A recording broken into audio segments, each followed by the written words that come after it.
నోరు తెరిస్తే 10 అబద్ధాలు, నోరు తెరిస్తే శాపాలు. ఇలా మనం ఎంతోమందిని గమనిస్తూ ఉంటాం ప్రియమైన వాళ్ళారా. మరి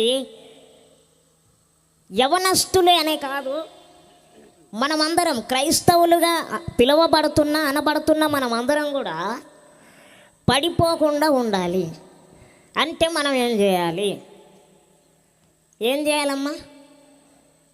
ఒకరిని పడగొట్టి ఒకరిని నిలబడదామని చూస్తాం, కానీ పక్కనోడిని కూడా నిలబెట్టాలని ఆలోచన మనకి రాదు. ఈ రోజుల్లో మనుషుల స్వభావం అది. నేను ఎవరిని అనట్లేదండి, జరుగుతున్న సంఘటనలు అలా ఉన్నాయి ఈ లోకంలో. అయితే దేవుని వాక్యం ఏం చేస్తున్నది? మనలోనికి పాపమును రాకుండా చేస్తుంది. ఏంటంటే ఇప్పుడు ఒక ఉదాహరణగా మనం మాట్లాడుకుందాం. వాక్యము చదువుతున్నప్పుడు మనకంట ఒక వాక్యం కనబడింది, ఆజ్ఞ అతిక్రమమే పాపము అని.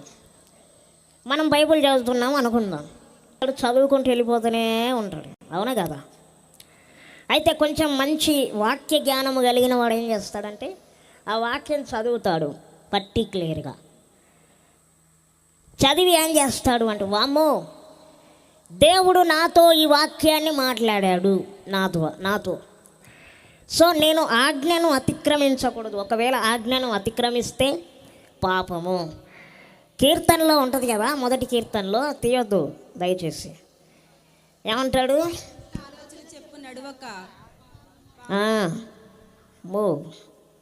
సూపర్ అండి మీరు అంటాడు. 20వ కీర్తనలో ఏముంటుంది? తీయొద్దమ్మా దయచేసి, నేను మాట్లాడతాను. అయ్యో చెప్పండి. మంది యెహోవా నీకు ఉత్తరమిచ్చును గాక, యాకోబు దేవుని నామమును నిన్ను ఉద్ధరించును గాక.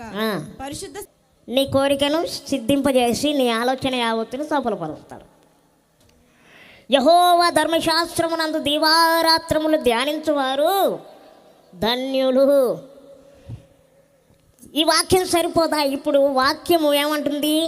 నీ వాక్యమును బట్టి దానిని జాగ్రత్తగా చూచుకొనుట చేస్తేనే కదా ఏం జరుగుతుంది.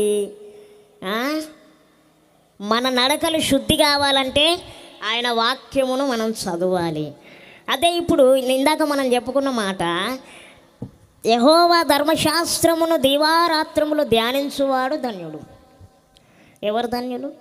ఆదివారం చర్చికి వచ్చి రానట్టుగా వచ్చిపోయే వాళ్ళు కాదు ధన్యులు.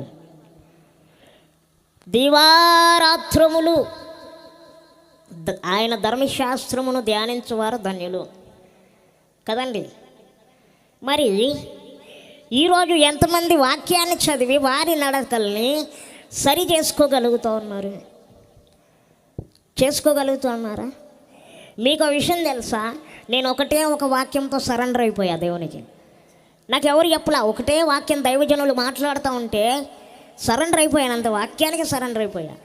సేవకుని మాటకు కాదు, ఎవరి మాటకు కాదు, వాక్యముకే మాత్రమే సరెండర్ అయ్యా.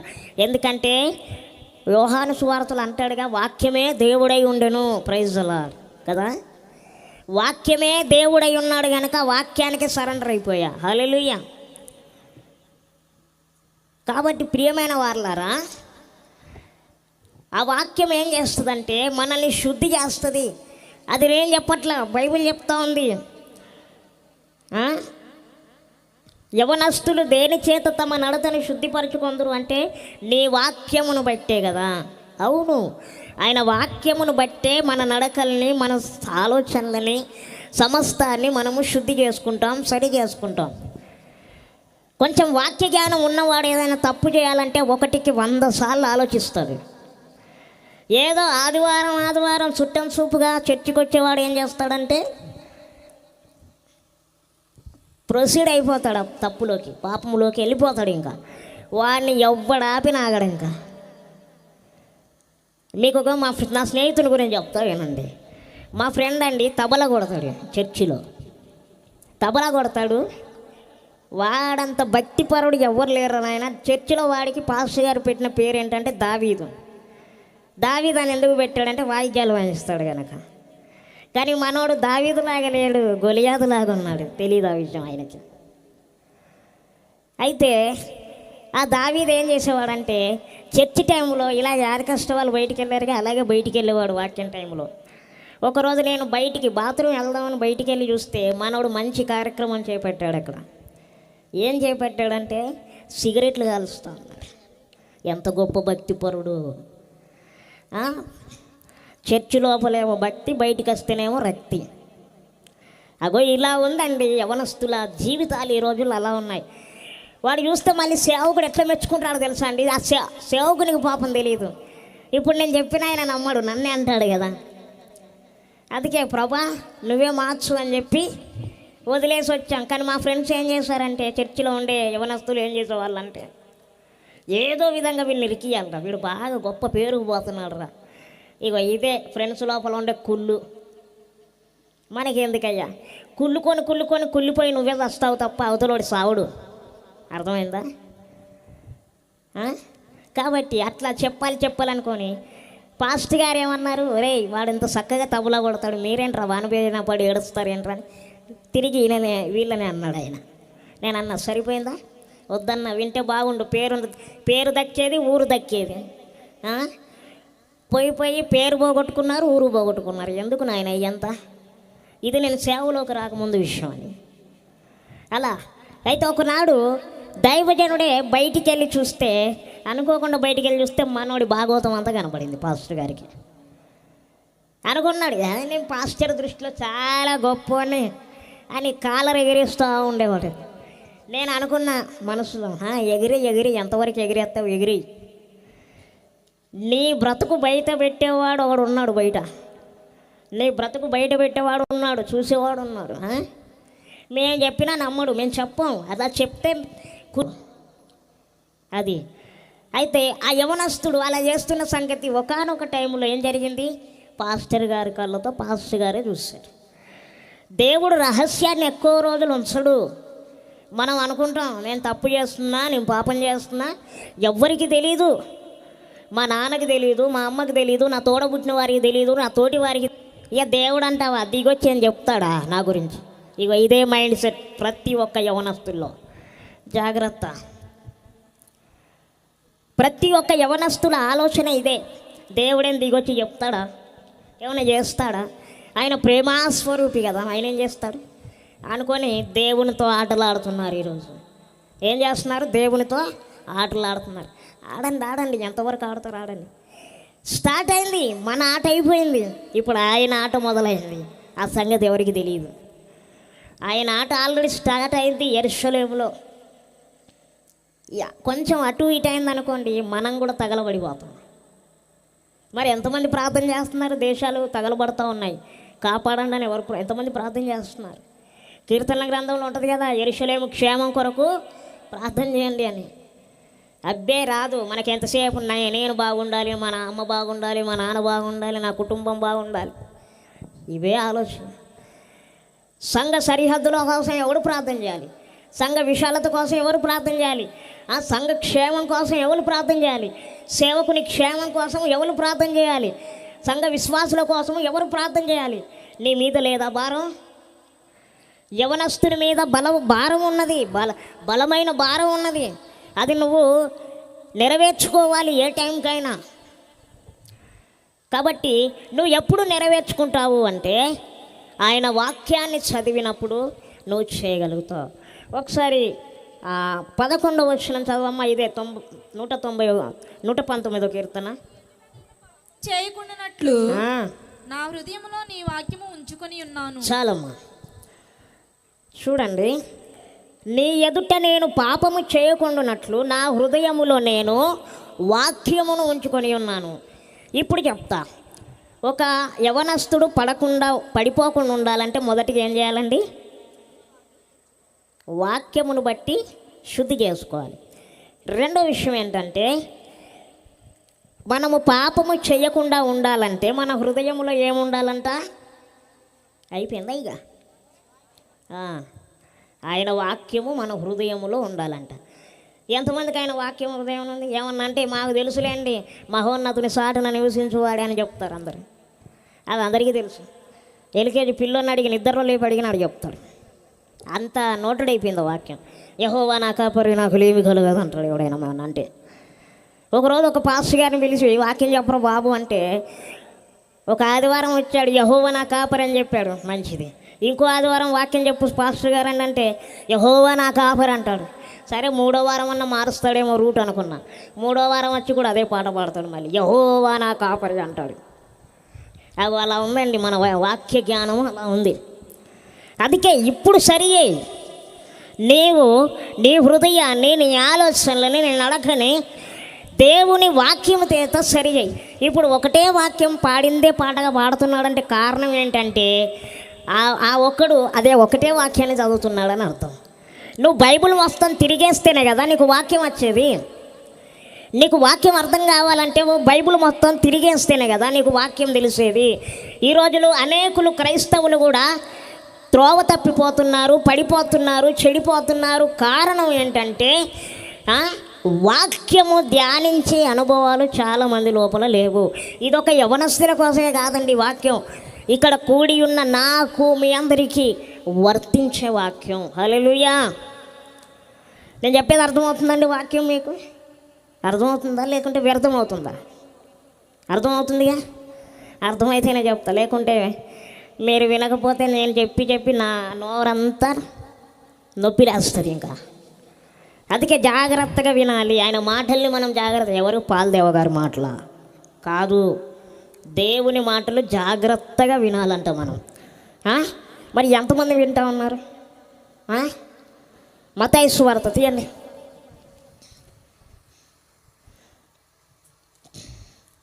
26వ అధ్యాయం 14వ మాట. అప్పుడు 12 మందిలో నొకడగు ఇస్కరియోతు యూదా ప్రధాన యాజకుల యొద్దకు వెళ్ళి, నేను ఆయనను మీకు అప్పగించిన ఎడల నాకేమి ఇత్తురని వారిని అడిగాను. అందుకు వారు 30 వెండి నాణములు తూచి వానికి ఇచ్చిరి. వాడప్పటి నుండి ఆయనను అప్పగించుటకు తగిన సమయము కనిపెట్టుచుండెను. చాలా ఒక్కసారి ఈ వాక్యం నేను ఎందుకు మీకు చూపెట్టానంటే, ఇస్కరియోతు యూదా లోపల ఏముంది ఏముంది మాకేం తెలుసు అండి. మమ్మల్ని అడిగితే మేమేం చెప్తాం? ఆయన ఏమైనా మా బంధువా? మమ్మల్ని అడుగుతారు ఏందని అంటారా? ఆయన మనసులో, ఆయన ఆలోచనలో ఏముంది బైబిల్ చదివే వాళ్ళకైతే అర్థమవుతుంది. అంటే మీరు చదవట్లేదు అన్నమాట, బైబిల్ డైలీ మీరు రీడ్ చేయట్లేదు. చెప్పనా? ఆ ఇస్కరియోతు యూదా ఆలోచనలో, హృదయంలో ఏముంది అంటే, తన జీవితంలో ఏముందంటే డబ్బు పైన వ్యామోహం ఉంది. ఏముంది? ఈరోజు చాలామంది సేవకులు అని చెప్పి యూదా ఇస్కరియోతులు లేస్తూ ఉన్నారు. ఈ మాట నేను అనకూడదు, కానీ చెప్పక తప్పదు. మీరు జాగ్రత్త పడాలని నేను చెప్తున్నా. అందుకే దేవుడు అంటున్నాడు ఎవరి మాట వినొద్దు అని. నా మాట కూడా మీరు వినొద్దమ్మా. నేను చెప్పేది బైబిల్ వాక్య ప్రకారంగా ఉంటేనే మీరు నా మాటలన్నీ మీరు నమ్మొచ్చు. అంతవరదాకా మీరు నన్ను నమ్మనక్కర్లా. దేవుడు నాకు నేర్పించిన విధానం ఇది. ఇప్పుడు ఇస్కరియోతు యూదా సమయం కోసం చూస్తున్నాడంట. ఏం సమయం? దేవాది దేవుణ్ణి అప్పగించడానికి. అదే ఇస్కరియోతు యూదా ప్రార్థన కోసం ఎదురు చూస్తుంటే అంత కుక్క సాగు వచ్చేవాడు కాదు కదండి, అంత దిక్కులేని సాగు వచ్చేవాడు కాదు కదండి. ఏమైంది? 30 వెండి నాణాలకు ఆశపడి యేసుప్రభుని అప్పగించాడు. ఏమయ్యాడు? కలవరం వచ్చి అయ్యో తప్పు చేశా అనే భావన కలిసి ఏం చేశాడు? ఆ చెట్టు కింద కూర్చున్నాడు. సేద తీర్చిన ఆ చెట్టే ప్రాణం తీసేసింది. అదే చెట్టుకు ఉరివేసుకొని తెచ్చాడంట. ఒకవేళ అదే ఇస్కరియోతు యూదా దేవుని మాట విని అదే సమయంలో మోకరించి ప్రార్థన చేసి ఉంటే తన లైఫ్ ఇంకోలాగా ఉండేది. ఎలా ఉండేది? ఇంకొకలాగా. అయితే ఇక్కడ ఉన్న యవనస్తులకి నేను ఒకటే చెప్తా ఉన్నా, ఈరోజు మీ తల్లిదండ్రులు మిమ్మల్ని హెచ్చరిస్తుండొచ్చు, మీకు బుద్ధి మాటలు చెప్తూ ఉండొచ్చు, కానీ మీరు వాటిని తిరస్కరిస్తూ ఉండొచ్చు. జాగ్రత్త. అక్కడే దురాత్మ ప్రేరేపణ కలిగిస్తాడు. వాళ్ళ మాటలు ఏం వింటావు? పెద్దవాళ్ళు చాదస్తం మాటలు ఏం వింటావులే, వెళ్ళిపో. అంటాడు. ఆ మాటలు మనం వినక్కల్లా. ఒకవేళ మీ తల్లిదండ్రులు మిమ్మల్ని హెచ్చరించినప్పుడు ఒక మాట చెప్పినప్పుడు మీరు ఏం చేయాలి తెలుసా? మీకు అనాలోచన వస్తే వెంటనే మోకరించి ప్రార్థన చేసే అనుభవాన్ని నేర్చుకోవాలి. అయితే మొదటిగా దేవుని వాక్యాన్ని మనం ధ్యానించాలి. రెండవదిగా ఏం చేయాలండి? పాపానికి దూరంగా మనం పారిపోవాలి. అర్థమవుతుందా? అదే ఇస్కరియోతు యూదా ప్రార్థన జీవితాన్ని కలిగి ఉంటే తన ప్రాణాన్ని తన జీవితాన్ని నిలబెట్టుకునేవాడు. ఈరోజు అనేక మంది యవనస్తులు కూడా తల్లిదండ్రి మాట వినక దేవుని మాటకు లోబడక ఎంతోమంది సూసైడ్లు చేసుకొని చచ్చిపోతూ ఉన్నారు. ఎంతోమంది కొట్లాటలకు వెళ్ళి చచ్చిపోతూ ఉన్నారు. నా స్నేహితుడు అన్నాడు, వాడు నన్ను ఎట్లా అంటాడు, వాడిని నేను తిరుగు దెబ్బ తీసేదేరతా. ఎందుకండి పనికి మాలిన రేషం అంతాను? కొట్టడానికి వెళ్ళి దెబ్బలు తిని వస్తాం మనం. నేను చెప్పేది అర్థమవుతుందా? మా తెలంగాణలో పచ్చిగా అంటారు దీన్ని, తన్నబోయి తన్నించుకొని వచ్చారు రైడు అంటారు. తన్నడానికి వెళ్ళి అవతల వాడితో తన్నించుకొని వచ్చాడంట. ఇప్పుడు మన బ్రతికి అదే, మనం చేసేది అదే. పనికి మాలిన రేషం అంతా పెట్టుకొని కొడతా వాడిని, నరుకుతా వాడిని, చంపుతానేళ్ళి వాని చేతిలో తన్నులు తిని వస్తాం. ఇంటికి వచ్చారే ఏమైంది కొట్టావా? నేనే కొట్టకుండా ఉంటాను. వాని నిజస్వరూపం, వాని షర్టు ఇట్లా తీసి చూస్తే మీకు అర్థమవుతుంది వాని పరిస్థితి ఏంటి అని. వాడు కొట్టాడా లేదా వీడే తన్నులు తిన్నాడా అని. అందుకనే ఇస్కరియోతు యూదా లాంటి ఆలోచన కానీ ఏది మనలో ఉండకూడదు. ఇక్కడ దేవుని ముఖ్య ఉద్దేశం, వాక్య ముఖ్య ఉద్దేశం ఏంటంటే ప్రార్థన జీవితము కలిగి ఉండాలి. ఎందుకు యేసు ప్రభు మరి దేవుడే కదా, ఆయన ఎందుకు ప్రార్థన చేశాడు అంటే ఆయన కంట్రోల్ ఉండడానికి. అంటే దేవుడికి కంట్రోల్ అవసరం అంటారా? లేదు. ఆయన మన కొరకు మొరపెడతా ఉన్నాడు, మన క్షేమం కొరకు, మనం బాగుండాలని. కాబట్టి మనము కూడా ఎడతెగక ప్రార్థన చేస్తూ ఉండాలి. ఎడతెగక ప్రార్థన చేస్తుండాలి. సమయం చాలా తక్కువ ఉన్నది. నేడో రేపో ఆయన రాకడ వస్తే ఆగు ప్రభు బట్టలు సర్దుకోవాలి ఉన్నాయి అంటారేమో. ఉండండి ప్రభు 4 బ్యాగులు ఉన్నాయి సర్దుకోవాలి నేను అంటారేమో. నీ బట్టలు కాదు, నీ బ్యాగ్ కాదు, కనురెప్ప పాటనే ఎత్తబడాలంట. ఎట్టా? కనురెప్ప పాటనే ఎత్తబడాలి, లేకపోతే ఇక్కడే ఉంటాం. ఇంకా ఇక్కడుండి కుల్లి కుల్లి కుల్లి కుల్లి కుషించి చచ్చిపోతాం. ఎందుకదంతా? ఆయన వచ్చినప్పుడే రా బిడ్డ అంటే నేను సిద్ధంగా ఉన్న తండ్రి అన్నావనుకో, గొప్ప బహుమానాన్ని ఆయన సిద్ధపరుస్తాడు. అర్థమవుతుందా? కాబట్టి మనం ఆ అనుభవాన్ని నేర్చుకోవాలి. కాబట్టి ప్రియమైన వారలారా, మనము కూడా దేవుని వాక్యాన్ని ధ్యానించాలి. దేవుని వాక్యం మన హృదయంలో పాపము లేకుండా చూడడానికి దేవుని వాక్యాన్ని మన హృదయంలో ఉంచుకోవాలి. మూడవదిగా ప్రార్థన జీవితాన్ని మనము కలిగి ఉండాలి. ఏం కలిగి ఉండాలి? ప్రార్థన జీవితాన్ని. ఎంతమంది ప్రార్థన చేస్తారండి రోజు? ఎవరు చేయరా? అందరు చేయాలి. మరి నేనేం చెప్పలేనండి, మాదేంది చెప్పేది వెళ్ళిపోతాం. మీ ఇష్టం, అంగీకారం మీది. ఎంతసేపు మీ పని మీరు చేయండి. మీ ఉద్దేశాలు ఎలా ఉంటాయంటే మీరు చెప్పేది మీరు చేయండి, మేము చేసేది మేము చేస్తాం అన్నట్టుగా ఉంటుంది. అంతే కదండి?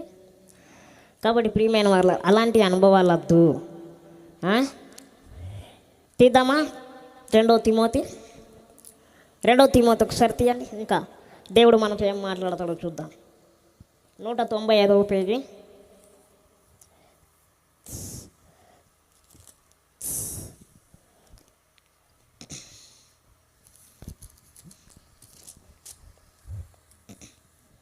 రెండు 22 అండి.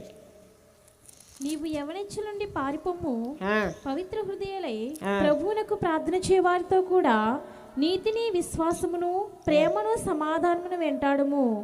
నేర్పులేని మూడుల వితర్కములు, జగడములు పుట్టించునని ఎరిగి అట్టి వాటిని విసర్జించుము. చాలు. ఇక్కడ యవనస్తులకనే కాదు కానీ ప్రతి వారికి మనం మాట్లాడుకుందామండి. దేవుడు అందరిని అంటాడు, మీరు పాలు తాగే పసిపిల్లల వలె మనసు కలిగి ఉండాలి అని. ప్రతి ఒక్కరిని, యవనస్తులనే కాదు ప్రతి ఒక్క మానవాళ్ళని అంటూ ఉన్నాడు. సో మనం అందరికీ వర్తిస్తుంది. మాకు కాదు యవనస్తులకు అనేది లేచి వెళ్ళిపోతారేమో కాదు. నీవు యవన ఇచ్చల నుండి పారిపోము, పవిత్ర హృదయై ప్రభువునకు ప్రార్థన చేయువారితో కూడా నీతియు, విశ్వాసమును, ప్రేమను, సమాధానమును వెంటాడుము. అయితే యవన ఇచ్చలంటే యవనస్తులకే ఉంటాయి అనుకోకండి. ఆ మధ్య రాజస్థాన్లోనో గుజరాత్లోనో ఎక్కడో ఒక సంఘటన జరిగిందండి, వార్తల్లో వచ్చింది. 65 సంవత్సరాల ముసలాయన ఒక యంగ్ టీనేజ్ గర్ల్ని మానభంగం చేశాడంట. అర్థం చేసుకోండి, యవన ఇచ్చలు ఎవరిలోనైనా ఉంటాయి. అంటే శరీర కోరికలు, శరీర కార్యాలు ఎవరి లోపలైనా ఉంటాయి. దానికి వయసుతో సంబంధం లేదు. ఈ కాలంలోకి వచ్చేటప్పటికి అయిపోయింది అది. ఒకప్పుడు బాగానే ఉందండి, ఇప్పుడు ఏమైపోయిందంటే ప్రతి మానవుణ్ణి ప్రేరేపిస్తూ ఉన్నాడు సాతానుడు అట్లాంటి ఆలోచనలతో. చిన్న బిడ్డలని కూడా చూడట్లేదండి, పసి కందులని చూడట్లా.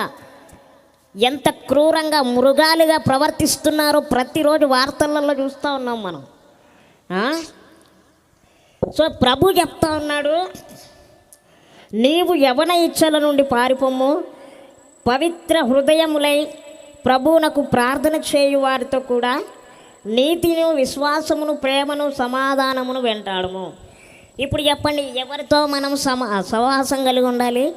ప్రార్థన చేయువారితో. ఎవరికి? ప్రార్థన చేయువారితో. మొదటిగా పాపానికి దూరంగా పారిపోవాలి. ప్రార్థన చేయువారితో మనం సమానంగా ఉండాలి, సహవాసంగా. అలా ఉన్నప్పుడు మనల్ని మనం కంట్రోల్ చేసుకోగలుగుతాం, మన ఆలోచనలను మనం నియంత్రించుకోగలుగుతాం. కాబట్టి ప్రియమైన సహోదరి సహోదరుడా, అట్టి విధానంలో మనం వెళ్ళాలి. మరి ఎంతమంది అలాంటి అనుభవాల్లో ఉన్నారు?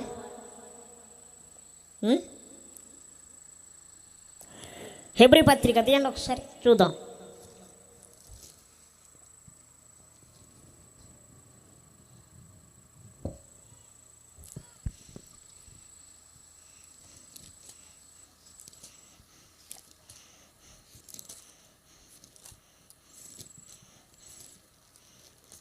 హెబ్రీ పత్రిక 10వ అధ్యాయం 24-25 వచనాలండి. కొందరు మానుకొనుచున్నట్టుగా సమాజముగా కూడుట మానక ఒకరినొకడు హెచ్చరించుచు ఆ దినము సమీపించుట మీరు చూచిన కొలది మరీ ఎక్కువగా అలాగు చేయొచ్చు. ప్రేమ చూపుటకును సత్కార్యములు చేయుటకును ఒకరినొకడు పురికొల్పవలనని ఆలోచింతుము. మనము సత్యమును గూర్చి అనుభవ జ్ఞానమును పొందిన తరువాత బుద్ధిపూర్వకముగా పాపము చేసిన ఎడలా పాపములకు బలి ఇకను ఉండదని గాని న్యాయపు తీర్పునకు భయముతో ఎదురు చూచుటయు విరోధులను దహింపబోవు తీక్షణమైన అగ్నియు నికను ఉండదు. చాలమ్మా, ఇక్కడ క్లియర్గా మీకు వాక్యం అర్థమవుతుందని నేను అనుకుంటున్నా. అర్థమవుతుందండి? వాక్యం అర్థమవుతుంది అన్న వాళ్ళు చేతులు ఎత్తండి అమ్మా.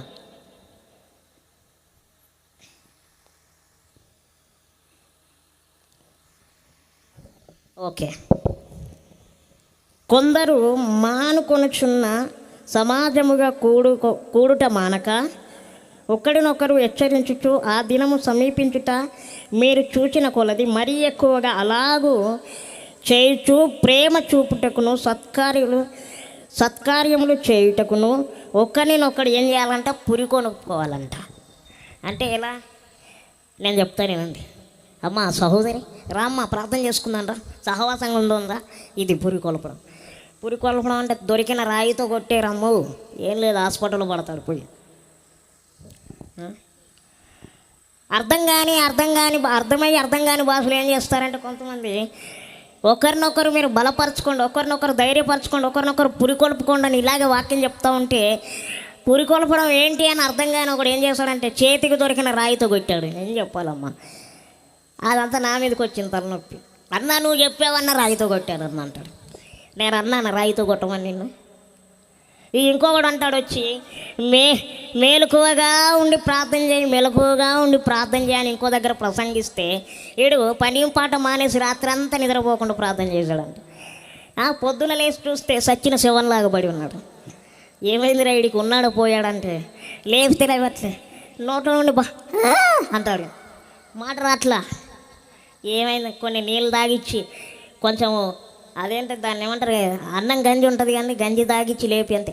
ఏమైందిరా అంటే, అన్న నువ్వు రాత్రి ప్రార్థన చేయి రాత్రి అంతా ప్రార్థనలో సరిపోయింది. మా బాబే మెలకువగా ఉండి ప్రార్థన చేయరు అంటే రాత్రంతా మేలుకొని ప్రార్థన చేయడం కాదు నాయన, ఆత్మలో మెలకువగలిగి ప్రార్థన చేయట్లా, ఆత్మలో మెలకువగలిగి ప్రార్థన చేయుట. అంతేగాని రాత్రంతా మేలుకొని ప్రవ్వా ప్రవ్వా నన్ను అది కొట్టింది దాన్ని కొట్టు, నన్ను తిట్టింది దాన్ని తిట్టు అంటారు. నవ్వుతున్నారంటే అంటే మీరు ఆ పని చేస్తున్నారమ్మా, జాగ్రత్త. దేవుడు అన్నాడు మీ శత్రువులను కూడా మీరు ప్రేమించండి, మాకేం పని అంటారు. దేవుని వాక్యాలు ఎలా ఉంటాయి తెలుసా, లోకానికి వేరుగానే ఉంటాయి. అందుకే దేవుడు అన్నాడు మీరు ఈ లోకానికి ఉప్పు అయి ఉన్నారు అంటారు. ఉప్పు తింటారా ఎవరైనా? తింటవా? తింటారు ఎవరైనా ఉప్పు? భోజనంలాగా తినగలుగుతారు ఉప్పు? తినలేము. ఎందుకంటే ఉప్పు ఎలా ఉంటుందంటే పుల్లగా ఉంటుంది. తినరా అంటే ఒకడు తినడు, ఎందుకంటే అది తిన్నామనుకో బీపీ వచ్చి వస్తారు కదా మరి. అందుకనే మీరు లోకానికి వేరై ఉన్నారు, ఈ లోకానికి మీరు ఉప్పు అయి ఉన్నారు. అంటే మనం చెప్పే ప్రతి మాట లోకానికి చేదుగానే ఉంటుంది, పుల్లగానే ఉంటుంది. అందుకే ఉప్పుతోని పోలుస్తూ ఉన్నాడు దేవుడు. అవునా కాదా? అర్థం చేసుకోవాలి ప్రియమైన సహోదరి సహోదరుడా. ఎందుకు ఈ రాత్రి దేవుడు మనతో మాట్లాడుతున్నాడు ఈ మాటలతో అంటే, ఈరోజు మన జీవితం అలాంటి అనుభవాల్లో ఉందేమో. మళ్ళొకసారి 25వ వచనం చదువు తల్లి. కొందరు మానుకొని చున్నట్లుగా సమాజముగా కూడుట మానక ఒకరినొకడు హెచ్చరించుచు ఆ దినము సమీపించుట మీరు చూచిన కొలది మరి ఎక్కువగా అలాగు చేయొచ్చు. ప్రేమ చూపుటకును సత్కారము చేయుటకును ఒకరినొకడు పురికొల్పవలనని ఆలోచింతము. పురికొల్పుకోవాలి, ప్రేమ చూపాలి, అలాగూ చేయాలి. అంతేగాని దేవుడు చెప్పిన దానికి రిటర్న్లో చేస్తాం మనం. ఒక ఆమె ముసలామె ఏం చేసిందట అంటే, పాస్టర్ గారు వాక్యం చెప్తా ఉన్నారంట, నీ శత్రువు నీ ఇంటికి వస్తే భోజనం పెట్టు, అప్పుడు వానికి నెత్తిపైన నిప్పులు కురిగినట్టుగా ఉండుననే వాక్యం పాస్టర్ గారు బోధిస్తూ ఉంటే, పాపం ఆ ముసలావిడకు చెవులు వినబడక ఏం చేసిందంటే భోజనం పెట్టిందంట. పాపం బాగా వినండి. ఆ ఇంటికి వచ్చిన శత్రువుకి నేను అన్నం పెడతానని తీసుకొచ్చి భోజనం పెట్టిందంట. కూర్చొని ఆయన ఇప్పుడు వస్తానని తీసుకొచ్చి లోపలికి వెళ్ళి మళ్ళీ ప్లేట్లో ఇంకేమో తీసుకొచ్చిందంట, తీసుకొచ్చి నెత్తి మీద పోసిందంట. ఏంటో కాదు నిప్పులు. ఎందుకు నిప్పులు పోసావమ్మా ముసలమ్మ అంటే, అదేంటి పాస్టర్ గారు మీరే అన్నారుగా శత్రువుకు భోజనం పెట్టండి, నిప్పులు పోయండి అని అనిందంట ముసలావిడ. నా చెవిటి నా తల్లి, నీకు చెప్పింది అది కాదమ్మా, నిన్ను భోజనం పెట్టమన్నా, వాడిని సంపమని చెప్పలా. కాదండి, భోజనం పెట్టడం వరకు బాగుంది, నెత్తిపైన నిప్పులు పోయడం ఏమైనా భావ్యమేనా? మిడిమిడి జ్ఞానంతో వింటారు వాక్యాన్ని, అర్థమయ్యి కాని భాషలతో విని అపార్థాలు సృష్టిస్తారు, దేవుని నామానికి అవమానాలు కలిగిస్తారు. అందుకనే వాక్యం అర్థమయ్యేదాకా చదువు, అర్థం చేసుకునేదాకా చదువు, తప్పులేదు. ఒక ఆయన పాట రాశాడు, నీ వాక్యమే నాకు భోజనం అని. నీ వాక్యం నాకు భోజనమే, శరీరమంతా ఔషధమే, రాత్రియు పగలు అయినా నీ యొక్క వచనం ధ్యానింతును నా రాజా, నా ప్రాణమైన ప్రాణమైన ప్రాణమైన యేసు, నా ప్రాణమైన ప్రాణమైన ప్రాణమైన యేసు. అర్థమైందా మీకు? ఆయన వాక్యం అంట భోజనంతో పోల్చబడింది. ఇక్కడి పాటలో ఒక అర్థం ఉంది, నా శరీరం అంతా ఔషధమే, అందుకే రాత్రియు పగలు అయిన నీ యొక్క వచనాన్ని నేను ధ్యానిస్తా అంటాడు. మా నాన్నగారు ఒకటి నేర్పించారు. ఏంటి తెలుసా అండి, అందరూ మెలకు వస్తే ఏం చేస్తారు, ఆలోచించడమో లేదు. ఒకప్పుడైతే టీవీ చూసేవాళ్ళండి, ఇప్పుడైతే ఫోన్లు వచ్చాయి పనికి మళ్ళీ. అదొకటి ఉంది. ఇంకా నిద్రపోకుండా ఉండడానికి అదొకటి చాలు కారణం. ఇంకా మా నాన్నగారు ఏం చెప్తారంటే మెలకు వచ్చినప్పుడు దేవుని వాక్యాన్ని ధ్యానించు. అవును, అంత మంచి అనుభవాలు మా తల్లి తండ్రి నేర్పించారు మాకు.